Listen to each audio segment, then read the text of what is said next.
I just spent over 100 days building an insane K'NEX amusement park. Here's the whole journey. Enjoy.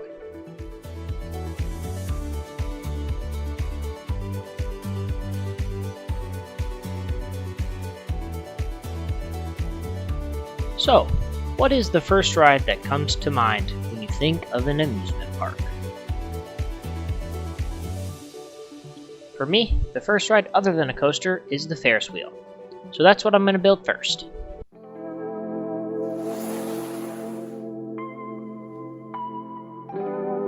I started with the base, and it's quite simple.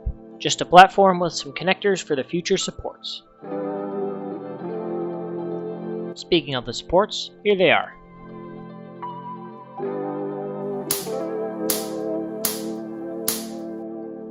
The next thing I built was the axle for the wheel to spin on.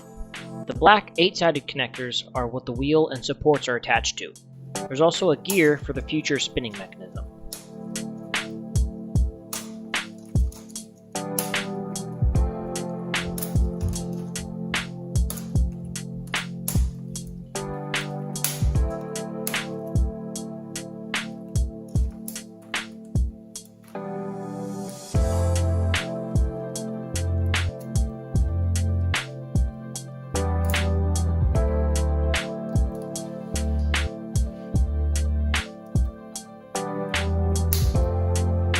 You may have noticed that I left a little bit of the base empty. This is for the gear ratio.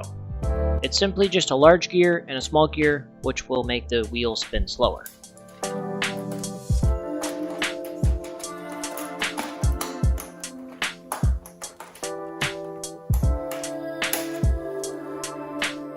I also added a couple of smaller extra supports.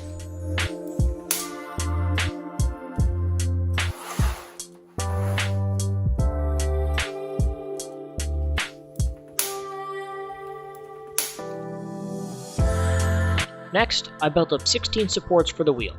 Each one will eventually hold up their own car.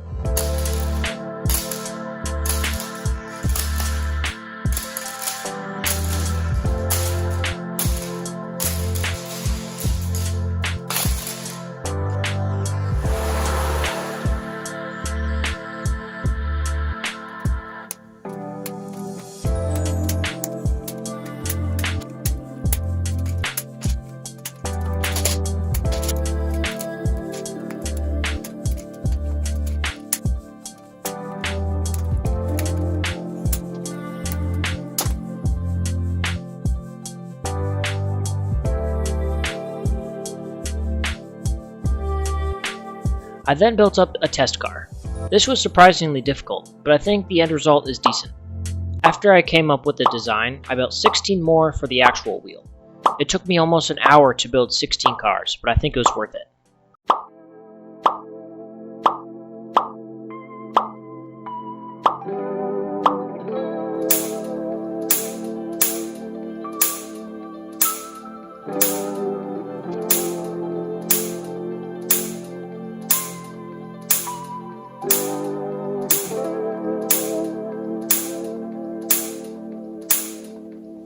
The last thing I had to do was make it a circle.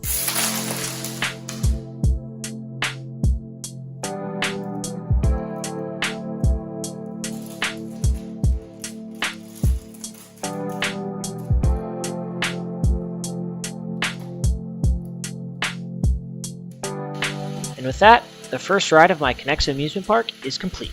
It was really fun to design something other than a coaster, and I think the end result is perfect for my park. With the Ferris wheel done, the next logical step is to build a coaster. But what type of coaster? A big part of this series is that I can experiment with different types of coasters on a smaller scale. With that in mind, I think the perfect coaster is going to be a Vekoma/B&M family invert. Yes, I'm kind of taking inspiration from both. I've wanted to have another go at an invert ever since I built Banshee over a year ago. This one won't be as large or anything, but it still should be really fun. I started with the lift motor and gear ratio. You may notice that this extra gear here can move up and down. I'll explain that later. Another thing is I'm going to try and use some smaller tube supports for this model. I feel like the normal size ones are just way too big for microtrack, so I'm using this design with a 2A connector and 3 gray rods. I was also working on the lift structure. I was able to add in a bunch of detail with cross braces for extra stability. Then I brought in the biggest supports. On the right is where the gear for the chain is. I noticed that a lot of family inverts had a turn at the top of the hill, so my model will have this as well. Then, with the track and chain installed, the lift is done. I can now show you guys what this extra gear here does. So basically, there's a lot of just extra chain like up there, and so what happens is when the car runs, it's gonna bring this chain up with it. So there's this extra like floppy bit, and what's happening is since there's just too much, so it's gonna slip on the gear with the motor. So this basically just lowers it down, and then when it hits this part here, you can see how the gear raises. So then there's enough chain for it to go on that part there. Another solution to this problem would be just have the chain wrap around like this rather than coming up and then over. That's what I did with my Banshee recreation, so I didn't have to have the extra gear. So either way, the lift is working. With the lift done, I started on the drop. At the top, there's that small right turn that I mentioned earlier. I'm not really sure why, but it makes the lift look so much cooler. Anyway, the supports for the drop are basically the same as the lift, only smaller. Something else I'm going to work on during this series is on the base. I spend way too many of the red and gray rods on it when I should be using them for the structure. So hopefully building a bunch of smaller coasters, I can get used to using the blue and yellow rods more.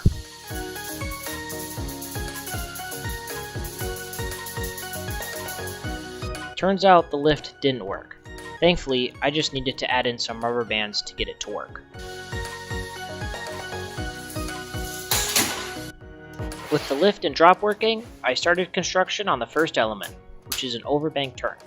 There's not a lot to say about this, but I did want to mention that for the extra cross braces, I did just use a single rod to save on parts.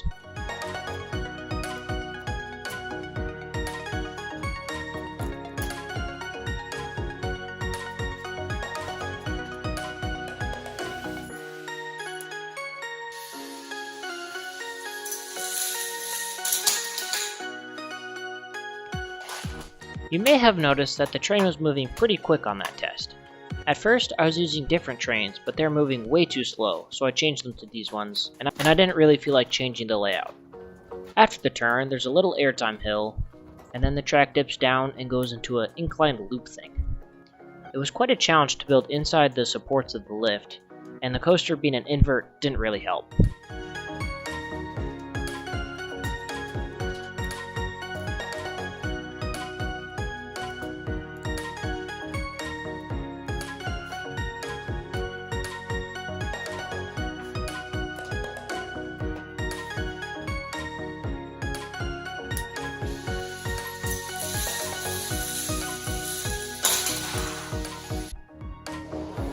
For the final few elements, I wanted a more twisted section, so I built another sort of overbank and a helix. I was quite surprised at how much speed that I still had, as I was able to build an upward helix and the train maintained its speed very well. The layout finishes with a couple of turns into a straight bit with it where a station will eventually go. I'm not going to build a station or any details until later to save on parts. Or rather, save parts now and use what I have left in the future.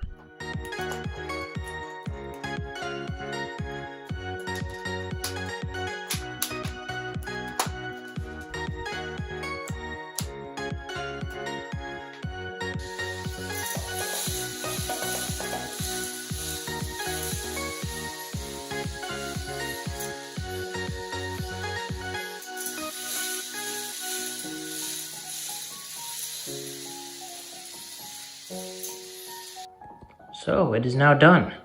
This is honestly like one of my favorite roller coasters that I've ever built. It was super quick, took me like 6 hours. I may switch out the cars, I may switch them out to the inverted ones. but it's working now and I don't want it to not work with. Anyway, now we have that, a Ferris wheel, and then that is coming soon. This is a Skyflyer, a tall spinning tower ride. I want to build a tall structure in my park, so that's why I chose to build it. I started building the Skyflyer with the seats. There are just some red connectors with a gray rod for the swinging part. I built 8 total. Then I built a swivel so that when it spins, the seats fly outward. I used a black clip and an end cap piece so the rod won't twist and make the seats misaligned.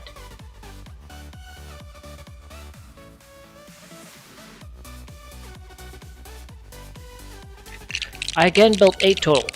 Ooh, there's a secret message there. Then I built the disc that all the swings will attach to. The red connectors are where they will eventually connect.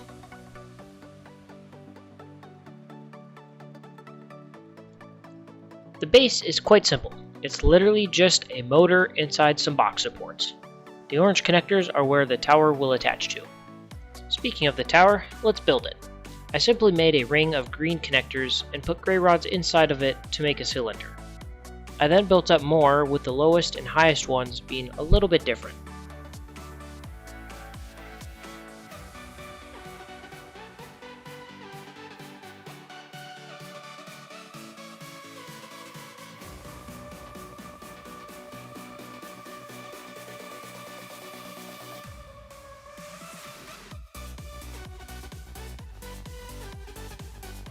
Since the motor is at the bottom, I need to build a long rod to make the top spin. These sections here will connect together and form a long rod to spin the ride. I then started assembling everything. Enjoy this short time lapse.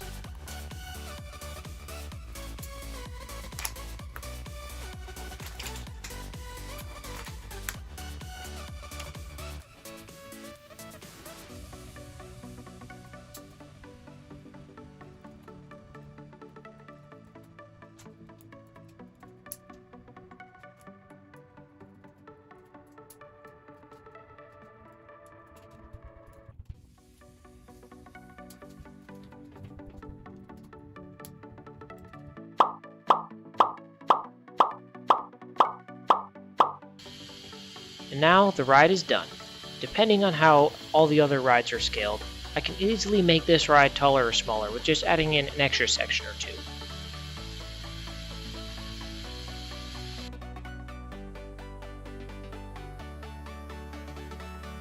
Before I go over the coaster, there's an issue.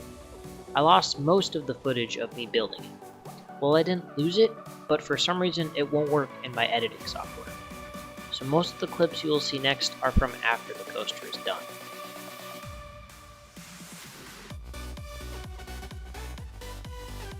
I started with building the brake run and station. Then, working backwards, I built up a turn into a small airtime hill. After that, I put on some tubing and ran the first test run of the coaster. Oh, and yeah, I'm using Screaming Serpent track. Seeing that the coaster had extra speed, I lowered the airtime hill as well.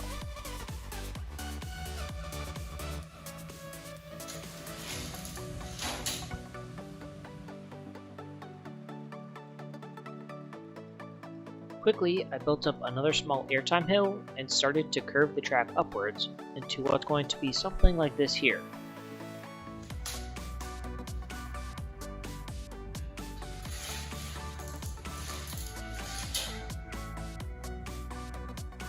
I then finished the element with some twisted track down. You may notice that I used some extra flexi rods inside the track. This is to help with smoothness. There's also some stiff gray rod spots where the track was really unsmooth.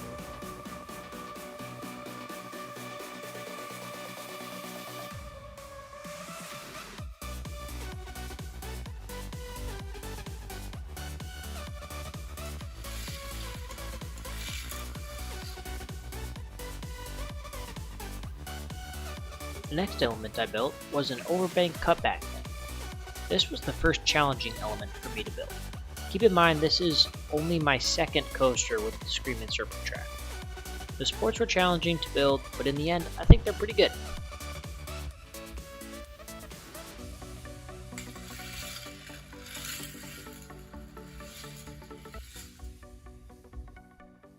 After the cutback, I built a loop. I'm going to try and explain how I built it, even without any of the footage I lost. I started with just making a long line of track using stiff gray rods instead of flexies. I then shaped a loop with temporary supports and then eventually made permanent ones. I used some bigger supports with more rods for extra strength, as the elements are now getting pretty big.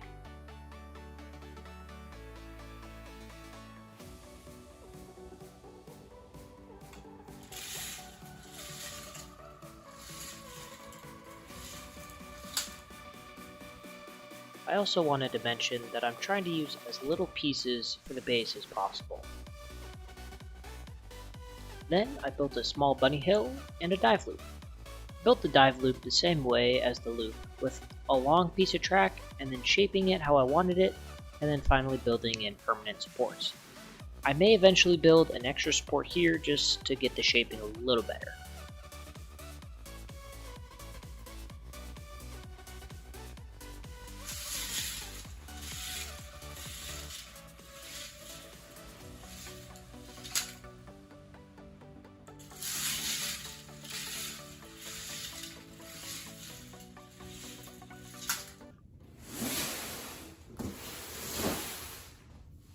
Alright, so I got more Connects. In the first box, it looks like I got the Connects Big Ball Factory set, which has over 4,000 parts. And the other is obviously a Screaming Serpent set. I found both these sets on Facebook Marketplace, and they've definitely been some of the cheapest Connects that I've bought. Anyway, let's actually start building something.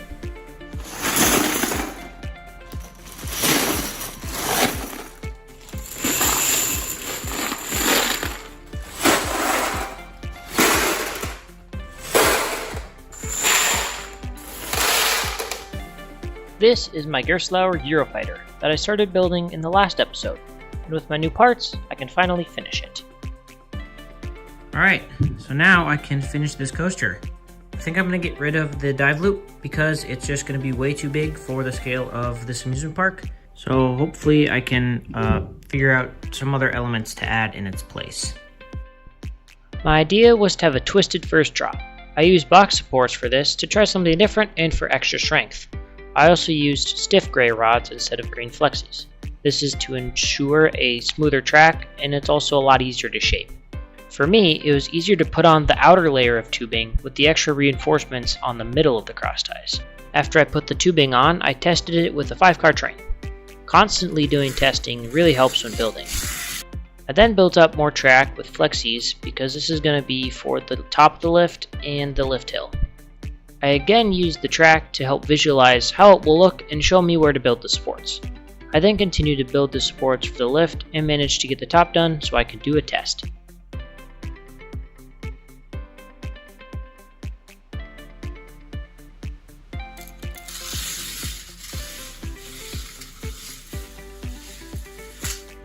All that was left to do for the lift was the lift itself. It wasn't that hard, as it was just some straight track and a chain. The lift is also super strong, it ain't going anywhere. At the bottom you can see how the chain works. I also had to add a rubber band to the car for the chain dog so that it would be able to engage vertically. At the bottom there's another horizontal chain with a red connector to push the car up and onto the vertical section.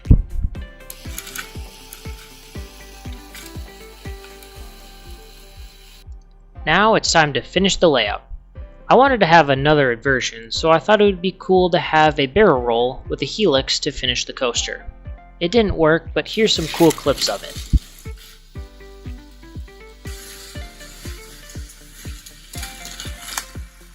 I then tore apart the barrel roll and went for a different inversion. It's kind of a mix between a corkscrew and a zero-G roll because of the way the entry and exit are shaped. After that, the track simply goes right into the station where the brakes will be. For now, I'm not building the stations for any of my rides. That will be in a future video. As you see here, there's a long horizontal chain.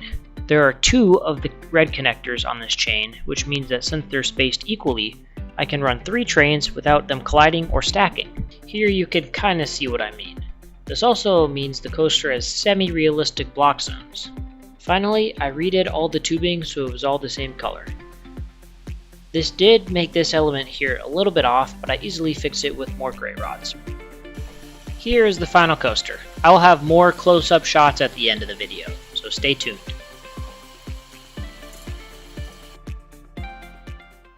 This is a scrambler. It's quite popular and shouldn't be that hard to build. This is everything we need. I'm going to start with the base. There's some gears that will spin a large gear in the future, and a gray rod through the middle. Believe it or not, this rod will not move at all. Building up, I add some more gears and spacers. Next, we need 2 of these large bases. Yes, I know normal scramblers only have 3, having 4 is a lot easier to build. Next, I connect them with 4 blue rods and add some more random parts to those same rods.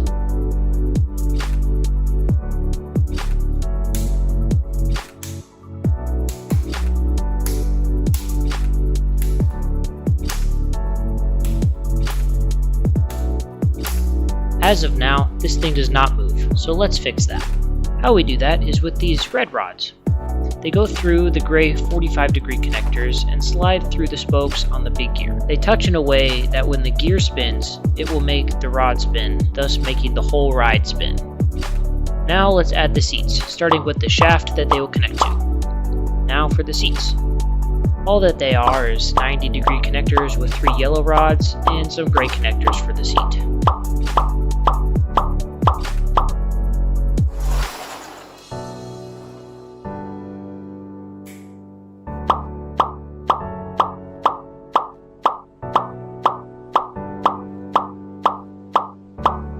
Now we can continue to work our way up, placing more gears and these gray rods for more support.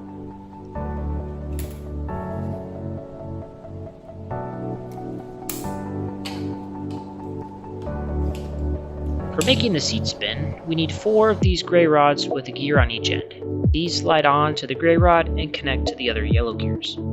Finishing up the ride, I put 1 final gear on, some spacers, and a couple extra reinforcements.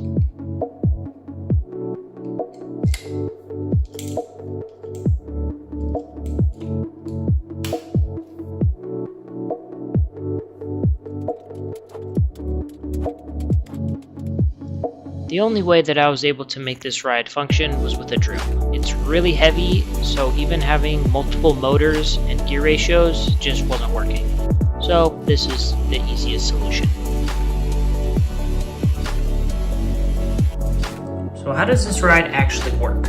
Well, the yellow gear down here will spin, and as you saw earlier, these red rods here, they get pushed basically by like the spokes of the gear, like that part there, and then that makes the whole thing spin, except for this center gray rod, which is stuck in place. These 2 yellow gears here are then connected to the gray rod here, which makes them not spin. And since the whole thing is spinning, these gears here are spinning around. And then since the gears here, these aren't moving, then it makes these spin, which then rotates these.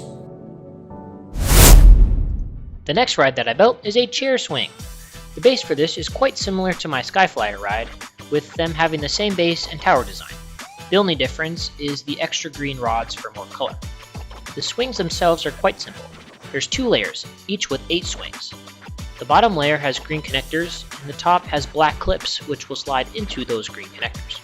The seats are made from chain and 90-degree connectors that dangle from red rods. I would have used the smaller chain, but I need to save my micro pieces for a future project. I may also slow this ride down with gear ratio, but for now I'm undecided.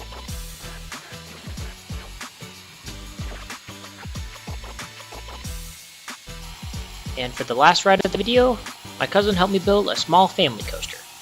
I didn't record any of the building process, so here's a run through of the layout. It starts with a short lift and a left turn into a tunnel. Then there's a drop down into an airtime hill. The track then weaves its way through the supports and into a barrel roll. Finally, there's a helix into where the station will be. This is Green Lantern, one of the worst roller coasters ever built. I got a suggestion to build this one, so let's build it. The first thing I always do is build a base for the coaster to sit on. I also had to decide which tube support I wanted to use. I went with the smaller of the two because I thought it would match the scale better. With that in mind, I built up all 8 supports and started building them, starting with the 4 in the middle. Next, I added the remaining 4 supports on the outside and connected them to the top with a rod so they wouldn't fall down. The supports are connected to the base with some of these small connectors and just slide into a rod inside the structure. The supports kept shaking, so I made sure to add a few extra braces at the bottom for a little bit extra reinforcement. With the main supports done, I built up the station with some box supports. I then started to build backwards and realized the car hits the supports in the station, so I had to change them. I then kept building backwards, building the final element in a dive loop sort of thing. At this point, it doesn't have enough speed, but as I build more, this should be fixed. And right after I built the next dive loop, I tested and it worked great. Then I built up the mid-course, brake run, and another dive loop thing. Continuing up, I built the second highest section, which had a little bump in the middle. Then I paused on the layout and started the lift. This is so that I can make sure that the track connects accurately. I had to reconfigure the top horizontal support to make sure that there was a gap for the chain to go. At the bottom, there's a gear ratio with the motor held up by some tube supports.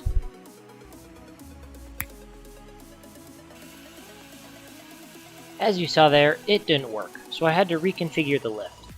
I just had to move the location of the top gear, and now it works. So now all I had to do was finish the last half loop and test if it worked. It did, and now I can work on the next ride. The next ride I'm going to build is a Himalaya or Mac Music Express ride.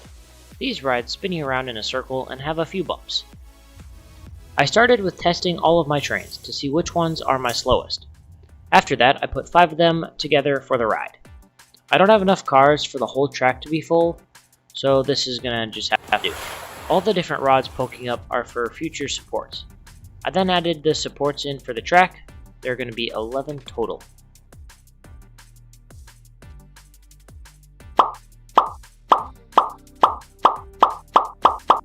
After that, I added in the track and this extra bit, which is going to be for a walkway that goes around the track.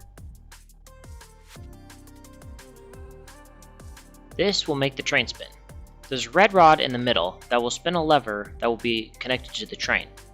It's simply put into place where I left some 3D connectors inside the track.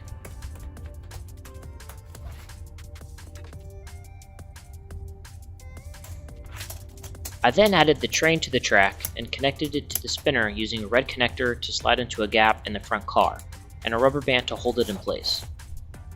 The next thing I built was the motor.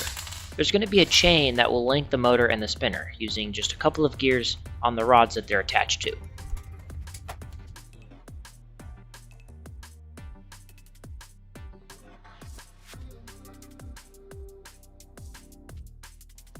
After some testing, I realized that leaving the rubber band floating instead of having the red connector connected to the train works a whole lot better.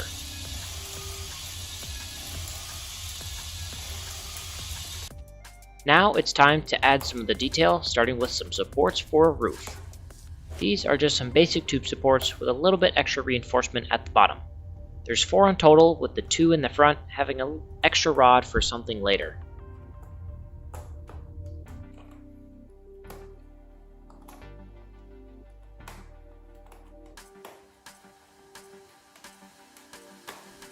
I then added in 4 blue rods for supports and for a station platform. This is made from mostly yellow connectors and has an entrance and exit staircase and then also a fence.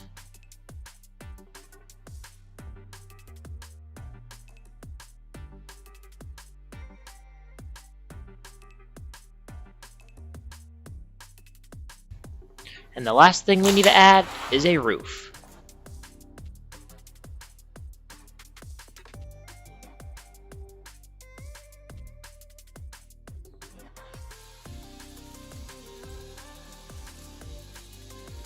Now I can say that I have a complete ride in my park. This is because all of my other rides are currently stationless, so I suppose we can fix that maybe. The first ride I built a station for was my small family coaster. There's an entrance queue with some stairs up to a platform, a small building for a ride operator, and then an exit queue.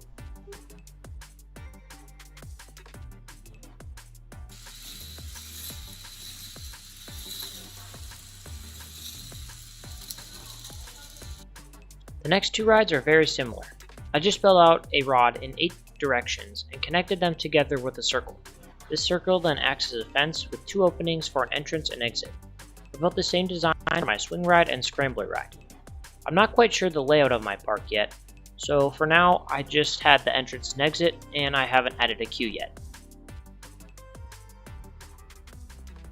As you see here, I'm going to be building a GCI wood coaster. I started building the lift using blue, gray, and yellow rods. Each time there's a yellow rod, the lift will go up by a blue rod, thus making a less steep angle for the lift hill. I used gray rods that go through the hole in the yellow connectors, so I would save on 3D connectors as well as yellow rods. For the track on the lift, I used a rod that holds up several different supports. This keeps the track lower down and also keeps the bumps to a minimum without having to use spinal track. The drop starts off straight, then goes into the start of a left-hand turn. A lot of GCI coasters have a twisted drop, so I made sure my model had one. The next element that I built was the valley after the first drop. I used a ton of supports to connect the track to the base, because if you haven't figured it out yet, I'm not using spinal track for this coaster.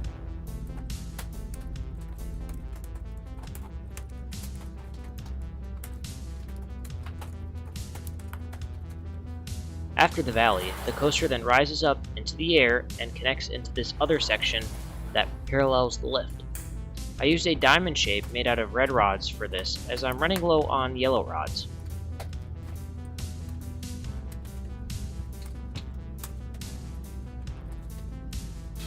Here is what the coaster looks like thus far.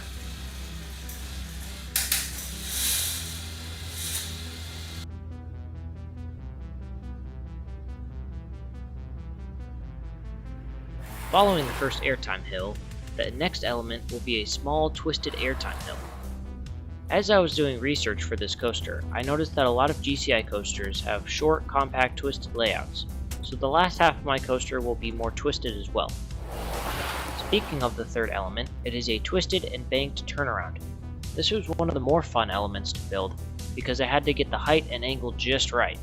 I think it came out really good, and I'm excited to see it in action.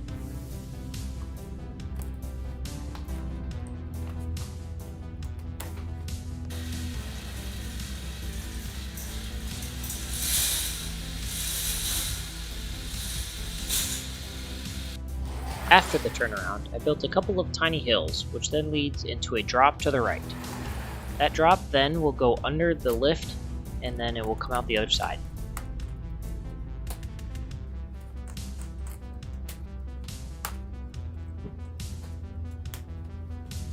Going to the other side, I built a few elements for a finale. They're both small airtime hills, with the first one turning to the right, which leads into the second one.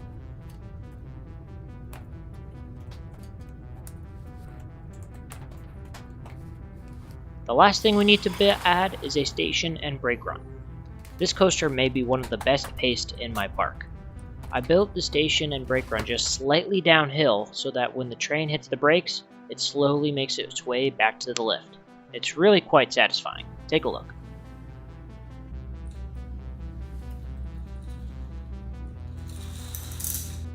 Now the last two things I want to add are some details for the lift and a station. I used rods and one-way connectors for the siding on the lift, and added a couple of screen inserted flags for some extra detail. And for the station, I just built a small platform with a couple of staircases. Nothing's too special.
And with the station complete, this is the finished GCI wood coaster.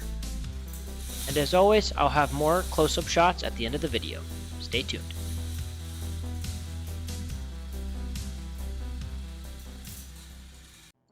And now it's time for over 5 hours of footage of me building stations. This was honestly one of my least favorite things to build, but I tried doing each station a little different so then I wouldn't get bored.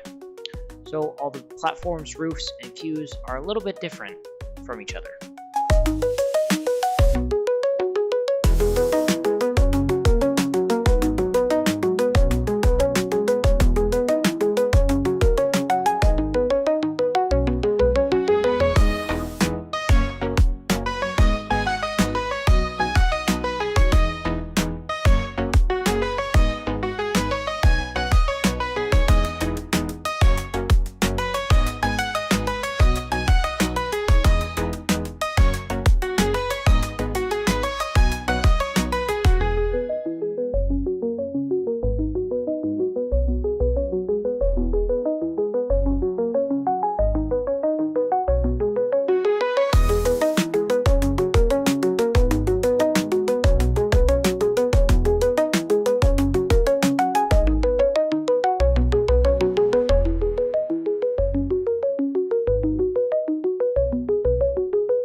the final coaster in the park, I decided to go big, so I built an 8-foot tall B&M hypercoaster.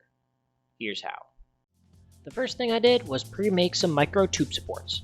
This will help me later when I start building the big elements. Something I've started doing recently is trying to build backwards. This can help make sure that the train will have enough speed to go through each element. So instead of building the lift first, I started with the brake run and the station. The station is quite simple. It just has a platform with some lines for guests to wait in. I also added a catwalk on the brake run with a chain to slow the train slightly. I know it should probably be a bit longer, but oh well.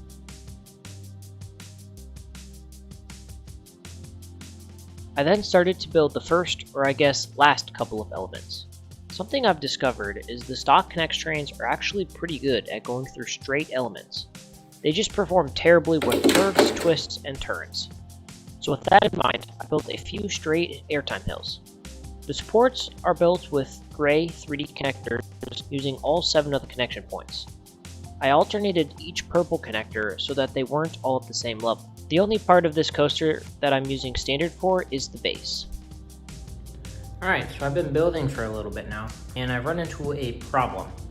Obviously, I don't know where the lift is going to go. It's just going to go straight out of the station, I know that. But I don't know how tall or like where the bottom of the hill is going to be. I'm building backwards, so I'm not 100% sure where that's going to be yet. I'm trying to figure out, like, because a bunch of the Hypers have like L-shaped layouts.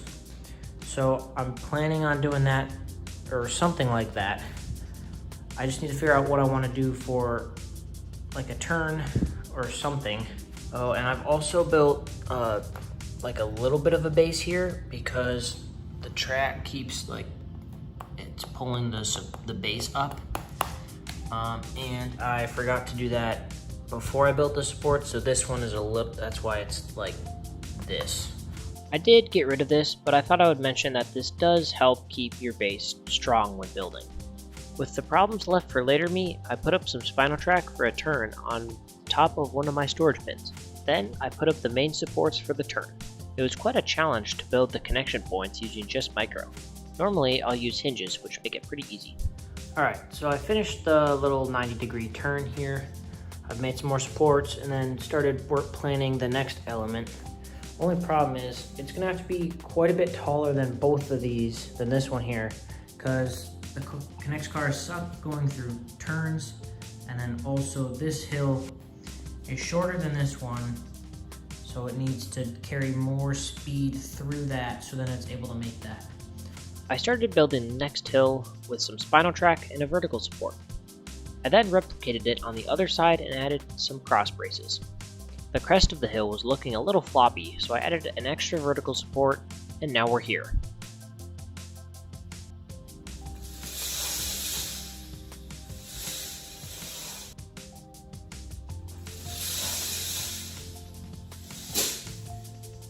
Okay, so I built part of another element, and this is not going to work.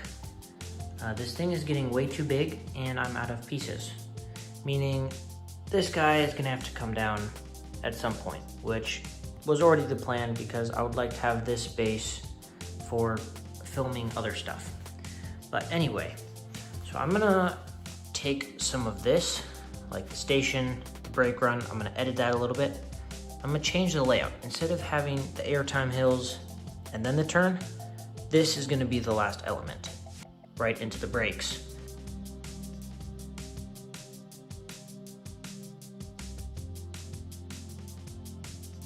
Okay, so here's where I'm at. I put the turn at the end of the layout. Right before the brakes. And I just put these two hills here. It almost makes it just needs a little push, so that's good.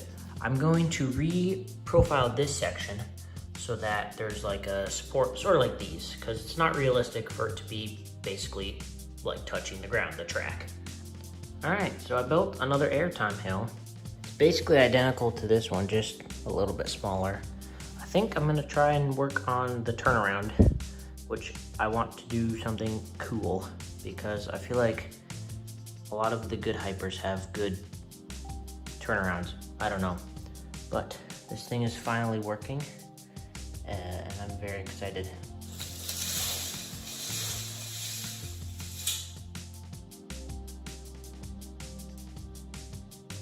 Okay, so here's where I'm at.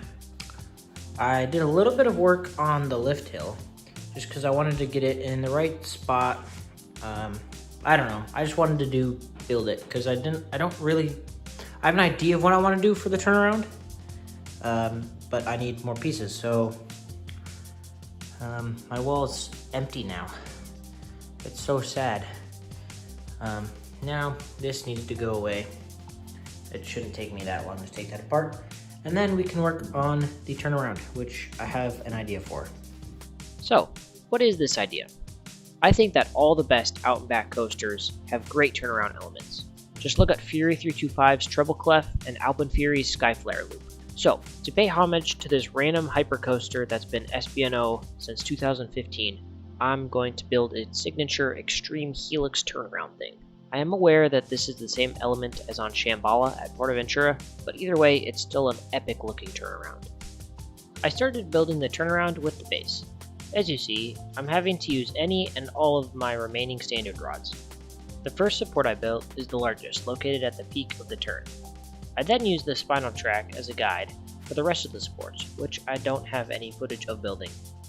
I used some extra orange rods and connectors to add some extra strength to the track. This is a trick that you can also use for standard coasters. This will hopefully help keep the train's speed up.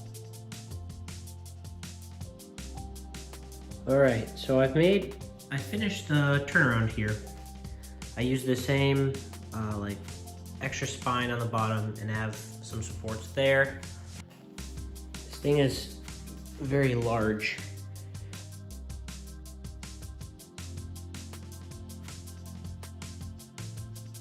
So I've set everything up because I'm just trying to get a good visual on how the rest of the layout is going to be built. So I'm thinking, so the drop would be here, probably like 7 or so feet tall. Go down, have a curve, and then speed hill, and then that. I think that might work with the train situation and everything. I'm really hoping it does. And I was also thinking, how does it fit with the rest of everything else? This, the Gerstlauer, is probably about 150 so feet. So, and that's about... The Eurofighter is 4.5 feet, which means the Hyper may be closer to a Giga. I did then start to build the previously mentioned speed hill and overbank turn. It didn't work out, so I'm not going to bore you with it. Instead, let's cut to when I moved the coaster out of my room and into the other room where I was able to assemble the whole thing. The plan now is to have a large airtime hill above the smaller one that comes just after the turnaround. So I'm here working on the rebuilding the part just before the little turnaround. And I was just thinking, what if I drop this? Like, how much speed does this train need to make it over this hill? And it makes it from like right here. Meaning I can shave like 4 or 5 inches off this. Meaning it doesn't need as much speed to go through this to then make this. So I'm gonna do that now. All right, so I fixed the airtime hill, made it a little bit lower, and now, that was about here. So this is about 5 feet tall. For reference, that's the lift hill. It's about a foot shorter.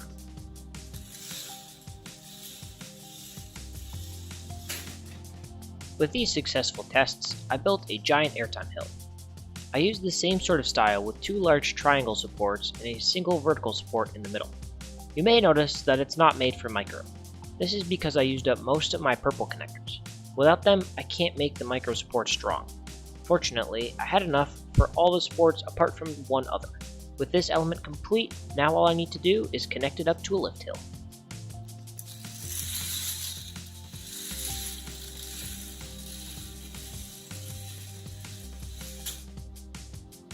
I made sure to make the valley of the drop very strong with adding lots of supports and extra blue rods.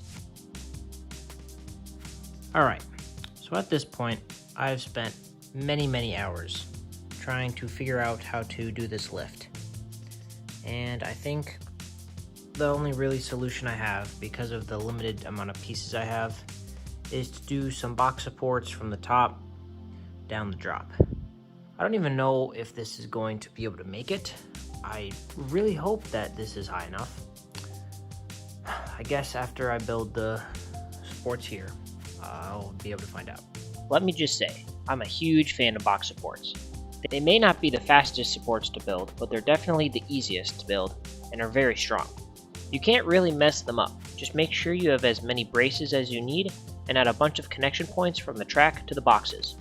If you're wondering how I connected them to the standard size base, I just used some neon yellow clips. As for the chain, there's a gear ratio at the bottom and a gap in the spinal track for the top gear. I would also like to mention that you should measure twice and cut once when you make tall lift hills. Make sure your chain is smooth at all points. I didn't do this and it made my life a lot harder. I will make a lift tutorial sometime in the near future.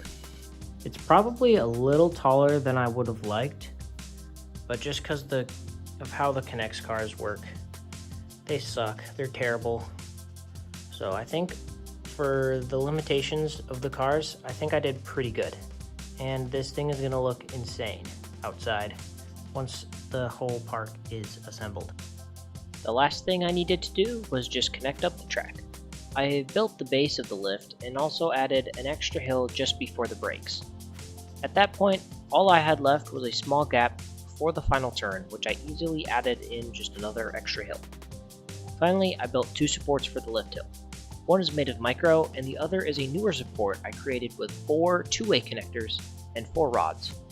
This still isn't quite as strong as the normal supports with 7 or 8-way connectors, but it's smaller so it fits the scale better. Plus, I think the box supports are strong enough on their own, and I don't think it even really needs them. But it looks better. And with that, my K'NEX Hypercoaster is complete. This project took me over 100 hours to create, so please consider subscribing. I'm thinking of calling this coaster Firebird or something fire related because it's red and orange. Stay tuned for next week because on Saturday the 11th, I'll be unveiling the whole park.